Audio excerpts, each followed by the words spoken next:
দেশে প্রতি বছরের ন্যায় এবারও ঘটেছে বন্যা এবং নদী ভাঙ্গনের মতো ঘটনা।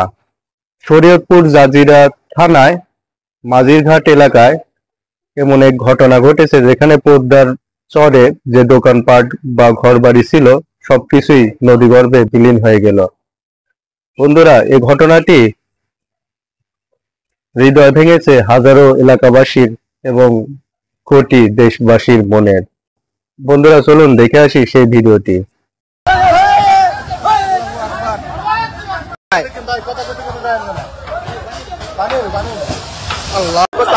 আল্লাহু আকবার, আল্লাহু আকবার। ওই যে দেখা যাচ্ছে যে গাছটি পড়ে গেল। আশেপাশে যারা রয়েছেন দেখছেন খুবই ভয়াবহ অবস্থায় ভাঙছে মোটর নিয়ে নদী ভাঙছে। আপনারা আসলে এই মানুষদের অনেক উপকার হবে। মাঝিরঘাট এলাকায় নদী খুব ভয়াবহ অবস্থায় নদী ভাঙছে, ঘর ভেঙে যাচ্ছে, খুব ভয়াবহ অবস্থা, খুবই মর্মান্তিক দৃশ্য।